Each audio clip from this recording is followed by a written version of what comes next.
বাংলার কবি ফজলুল করিম একটা কবিতা লিখেছিলেন, ছোট্ট কবিতা। উনি বলেছেন, কোথায় স্বর্গ কোথায় নরক, কে বলে বহুদূর, এই মানুষের মাঝে স্বর্গ নরক, মানুষে তাহা সুরাসুর। মাগো, এই জায়গাটা এখন বর্তমানে স্বর্গ লাগছে মা, একদম। প্রেমের প্রীতি পূর্ণ বাঁধনে মিলে যাবে পরস্পরে, স্বর্গ তখন আসিয়া দাঁড়ায় আমাদের কুড়ে ঘরে। ও মা, স্বর্গ মন্দির মসজিদ গির্জায় কোথাও নেই, স্বর্গ আছে মানুষের মধ্যে।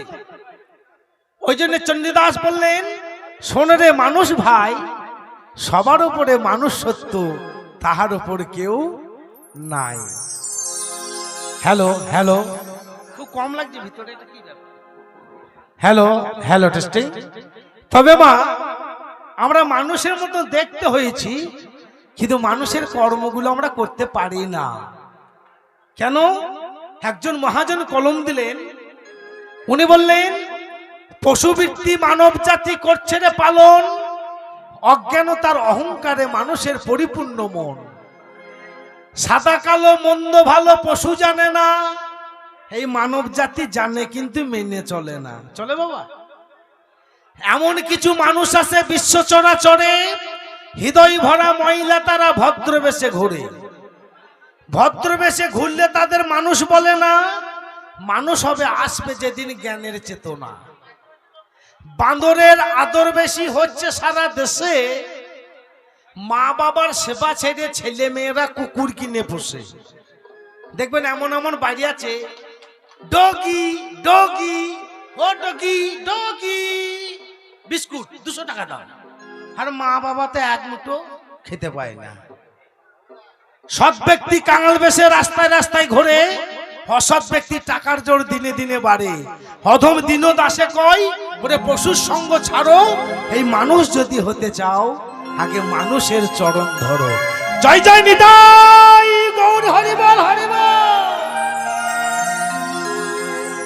তাই কমিটি দাদারা বলেছেন, কথা কম বলবেন বাবা, বাউল গান শুনতে হলে কথামৃত গান। নো গুরুর অধিকং তত্ত্বং, নো গুরুর অধিকং তপ, তত্ত্ব জ্ঞানাৎ পরং নাস্তি তস্मै শ্রী গুরুবেন। কি বুঝবেন বলুন, আমি যদি ভেঙে না দিই কি বুঝবেন? ভালো গান হইলো, ভালো গান এটা বলে দেবেন, কিছু বুঝবেন কি? তাহলে কিছু বুঝে যান, নাচের গান হবে, সব গান হবে, একদম একটু ধৈর্য ধরবেন। দেখবেন ডাক্তারে কোনো কোনো ট্যাবলেট দেয় জল দিয়ে খেতে, আবার কোনো কোনো ট্যাবলেট দেয় চিবিয়ে খেতে। আমার গানগুলো চিবিয়ে খাবেন, একটু ধৈর্য ধরবেন। হ্যাঁ, তাহলে সৎ ব্যক্তি কাঙাল বেশে রাস্তায় রাস্তায় ঘোরে, অসৎ ব্যক্তি টাকার জোর দিনে দিনে বাড়ে। অধম দীন দাসে কয়, ওরে পশুর সঙ্গ ছাড়ো, মানুষ যদি হতে চাও আগে মানুষের চরণ ধরো। ও মা, আজকে পূজাটা কি উপলক্ষে গান? ধরম পূজা। ধরম ধর্মকে, ধরম পূজাটা করেছেন ধর্মকে, ধরম পূজা কে এটা জানতে হবে মা। ধরম পূজা মানে যিনি ধর্মের বিচারক, ওর বাবার নাম হচ্ছে সূর্য, তার ছেলে হচ্ছে যম, তার বিচারক যমের পূজা মা। ধর্মের বিচারক, আপনি যেমন ধর্ম করবেন আপনার সেই রকম ফল হবে মা। কিন্তু সেই ধর্মটা করি মা, করি না। তাহলে মানব জীবনে কি ধর্ম করা উচিত শুনুন গানের মধ্যে।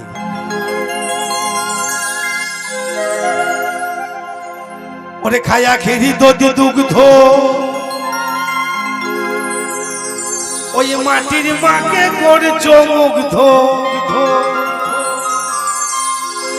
দেখবেন যখন একটা মাটির প্রতিমা পূজা হয়, ক্ষীর নবনী দধি দুগ্ধ কত ফলমূল মাথায় করে নিয়ে যায়। এই যে ধর্মরা যে পূজা হয়েছে, অনেকজন উপোস করেছেন, অনেক ফলমূল দিয়েছেন, কিন্তু ঘরে একটা ধর্মরাজ আছে, কে যেন বাবা। তাকে কোনোদিন বলেছেন, বাবা তোমাকে 10 টাকা দিলাম ফল খাও, বলেছ? হবে না বাবা। তাই দেখবেন একটা ঘরে বৃদ্ধা মা থাকে, কোনোদিন বলি না, মা তোমাকে 500 টাকা দিলাম, তুমি 2 দিন ফল কিনে খেও। গোবিন্দ এক জায়গায় কলম দিলেন, প্রতিটা মায়ের অন্তরে আমার প্রতি মা বিরাজ করে। মা আগে মা বাবাকে ভালোবাসে। তাই মহাজন বললেন, ওরে খায়া খেরি দধি দুগ্ধ, ওই মাটির মাকে করছো মুগ্ধ। ঘরে বসে জ্যান্ত মাতর পচা পান্তা খাই ওরে স্বর্গ পুড়ে ছাই হবে রে আমার মায়ের বেদনায়। ও মা, যদি মা বাবা কষ্ট পায় আপনি যতই ধর্মরাজের উপোস করুন কোনো ফল হবে না। আমি বলে যাচ্ছি সেটা মেনে নেবেন, এটা আমার কথা নয়, যত শাস্ত্র করবেন। খায়া খেরি তো দিদুগিত, খায়া খেরি তো দিদুগিত, মাটির মাকে করছো মুগ্ধ, খায়া খেরি তো দিদুগিত, মাটির মাকে করছো মুগ্ধ।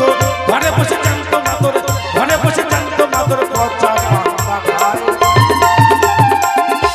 ওরে স্বর্গ পুড়ে ছাই হবে রে বেদনায়, ওরে স্বর্গ পুড়ে ছাই হবে রে আমার মায়ের বেদনায়।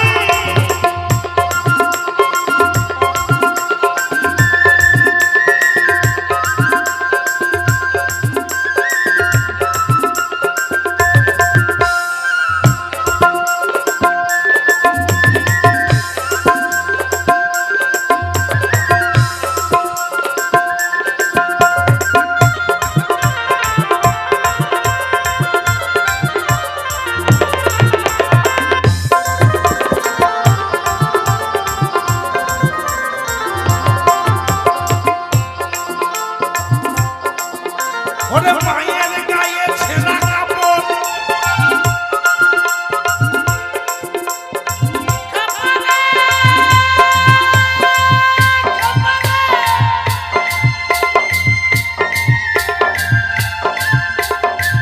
ওরে কাপড়, ওরে মনা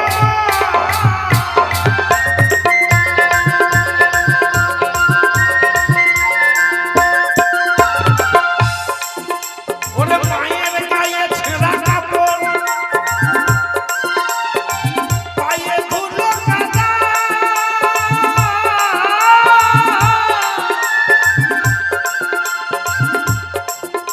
এই দুর্গা পূজায় দিলি রে তুই ওরে 1000 টাকা চাঁদা।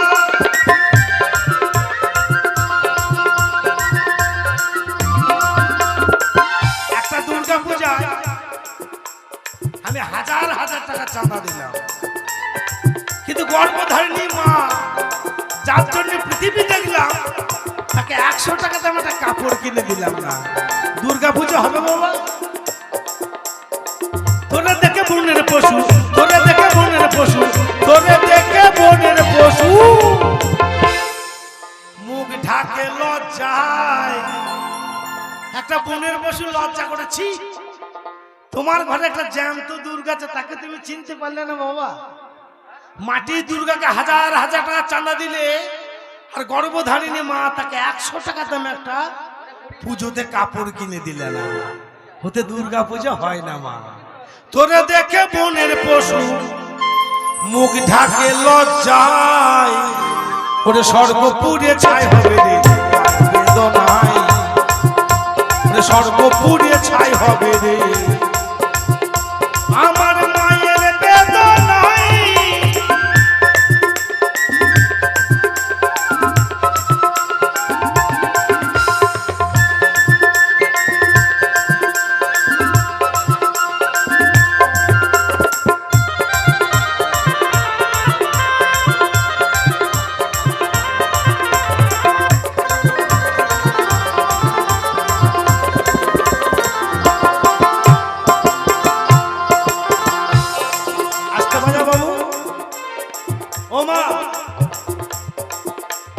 এমন একটা মানুষ দেখাইতে পারবেন এই বাবু দাসকে যে পিতা মাতার চরণ সেবা করেনি, পিতা মাতাকে ভালোবাসেনি, অথচ সে মহান হয়েছে? একটা দেখান, একটা গোটা ভারতবর্ষ খুঁজে একটা দেখান যে পিতা মাতাকে ভালোবাসেনি অথচ সে মহান হয়েছে। গোটা পৃথিবী খুঁজতে পাবেন না মা ভারতবর্ষ যারা মহান ব্যক্তি, যারা গুণী মানুষ, সবাই পিতা মাতার ভক্ত। আমি প্রমাণ দিই, আমার পরমহংসদেব মাতৃভক্ত।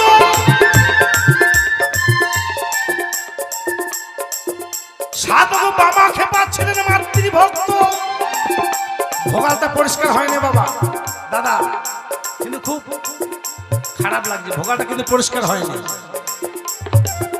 আস্তে আস্তে চেষ্টা করুন। বিনয় বাদল দীনেশ ছিলেন মাতৃভক্ত, সুভাষচন্দ্র বসু ছিলেন মাতৃভক্ত, কাজী নজরুল ইসলাম ছিলেন মাতৃভক্ত, রবীন্দ্রনাথ ঠাকুর ছিলেন মাতৃভক্ত, ঈশ্বরচন্দ্র বিদ্যাসাগর ছিলেন মাতৃভক্ত। মাইগুলো মানবেন? ঈশ্বরচন্দ্র বিদ্যাসাগর চাকরি করতেন, খবর পেল যে মায়ের প্রচুর শরীর খারাপ, অফিসার বলছে না যাওয়া যাবে না। ঈশ্বরচন্দ্র বিদ্যাসাগর নিজের চাকরি ছেড়ে দিয়েছিল, রিজার্ভেশন সই করেছিল, আমি চাকরি করব না। বর্ষার সময় মা দামোদর নদী কত বড় জানেন মা? সেই নদীকে জয় মা বলে ঝাঁপ দিয়েছিল, সেই নদী পেরিয়ে মায়ের চরণে এসে সেবা করেছিল। মা ভগবতী দেবী কাঁদতে কাঁদতে বলেছিল, ঈশ্বর তুই চাকরিটা ছেড়ে দিয়েছিস বাবা। ঈশ্বরচন্দ্র বলেছিল, মা গো তোমার চরণ সেবার থেকে আমার চাকরিটা বড় হলো মা। ও মা, এমনিতে ঈশ্বরচন্দ্র বিদ্যাসাগর হয়নি, আর আমরা কি করি? সেই মা বাবাকে আগে ত্যাগ করে দিই। দিলি মূর্তির পায়ে যত ফুল, ভক্তির প্রীতি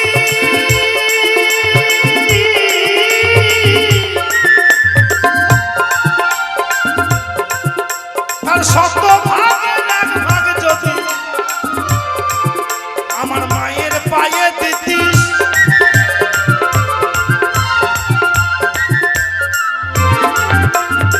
তোর পূজা দিত সকল, তোর পূজা দিত সকল স্বর্গের দেবতাই। পিতামাতার চরণ সেবা করবেন, এই মানব জীবনটা ধন্য হয়ে যাবে বাবা। নইলে স্বর্গ পুড়ে ছাই হবে রে মায়ের বেদনায়, ওরে স্বর্গ পুড়ে ছাই হবে রে আমার মায়ের বেদনায়।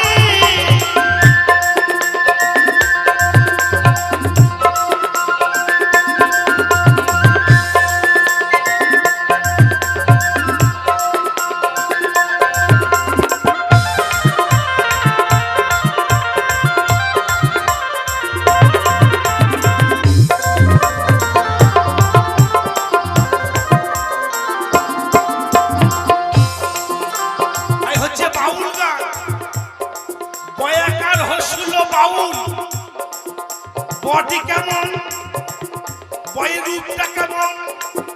বটা দেখবেন তিন কোনা বাবা, তাই না? বটা হচ্ছে তিন কোনা, তাহলে তিন কোনাকে, তিন কোনা হচ্ছে ত্রিনয়নী আমার গর্ভধারিণী মা। ব হচ্ছে নারী, আগে নারীকে সাধনা করা জানতে হবে বাবা, তবে হবে বাউল গান।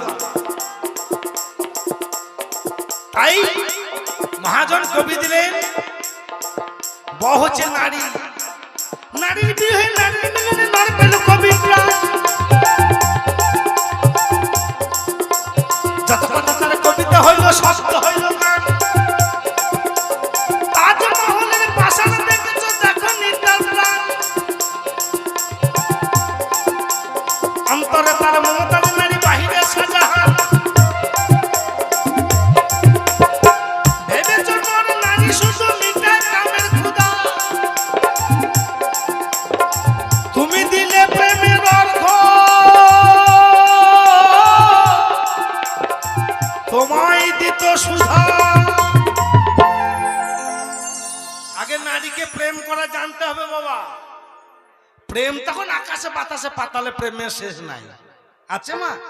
হ্যালো হ্যালো তো গেল যা, কলেজে ঢুকতে একজনে বেরিয়েছে দুজনে হ্যালো, কিন্তু মা লক্ষ্য করবেন ওই প্রেমটা টেকে কদিন, বেশি দিন টেকে না মা। প্রেম সম্বন্ধে ব্যাখ্যা করছে চণ্ডীদাস, প্রেম কাকে বলে মা? প্রেম আছে আলাদা জগৎ। চণ্ডীদাস কি বললেন? প্রীতি প্রীতি সব জেনে কয় প্রীতি মিলবে কথা, পরকে আপন করতে পারলে প্রীতি বলিও সেটা। প্রীতি প্রীতি সব জেনে কয় প্রীতি মিলবে কথা, বিক্ষের ফল নাই প্রীতি মিলবে যথা তথা। কামের প্রীতি এই তারি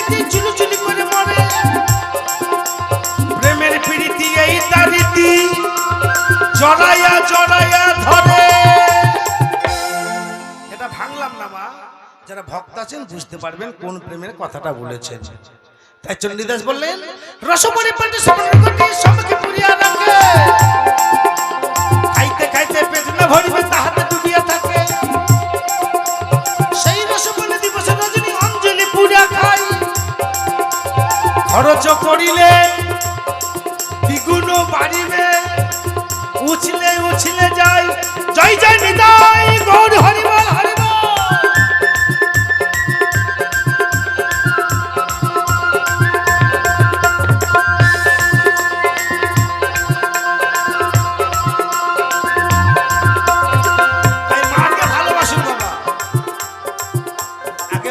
বাবাকে ভক্তি করুন। যদি কেউ মা বাবাকে ভালো না বাসে মা, কেউ রাগ করেন না, বাউল সত্য কথা বলে। ধ্বংস হয়ে যাবি যদি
মায়ের পাই মাগো পিতামাতার চরণ সেবা করবেন, এই মানব জীবনটা ধন্য হয়ে যাবে। মা বাবা মা যদি একবার অভিশাপ করে, ব্রহ্মার বাবার তাগনায় সেই অভিশাপটাকে ঘুরিয়ে দিই। কারণ জননী জন্মভূমিষ্ঠ স্বর্গাদপি গরিয়সী, গোবিন্দ বলেছেন স্বর্গের থেকে বড় হচ্ছে মা। পিতা স্বর্গ পিতা ধর্ম পিতা হি পরমন্তব পিতরি পিতিম্মা পণ্যে প্রিয়ন্তে সর্বদেবতা। সবার উপরে পিতা মাতা মাগো, এটা আমার কথা নয়, গোবিন্দ তিনি বলেছেন। তার জন্য বলছেন একে চন্দ্র দুয়ে পক্ষ, পিতা মাতার চরণে দিয়ে রেখো লক্ষ্য, তিনে নেত্র চারে বেদ, পিতা মাতাকে জীবনে কেউ কোনোদিন করো না কো ভেদ, পাঁচে পঞ্চবান ছয় ঋতু, পিতা মাতা যে পরপারে সেতু, সাথে সমুদ্র আটাষ্ট বসু, পিতা মাতার যে চরণ সেবা না করে মা, তার জীবনটা হয়ে যায় পশু। নয় নমগ্র 10 দিক, পৃথিবীতে যত ভগবান আছে মা, আমার প্রথম ভগবান পিতা মাতা হচ্ছে ঠিক।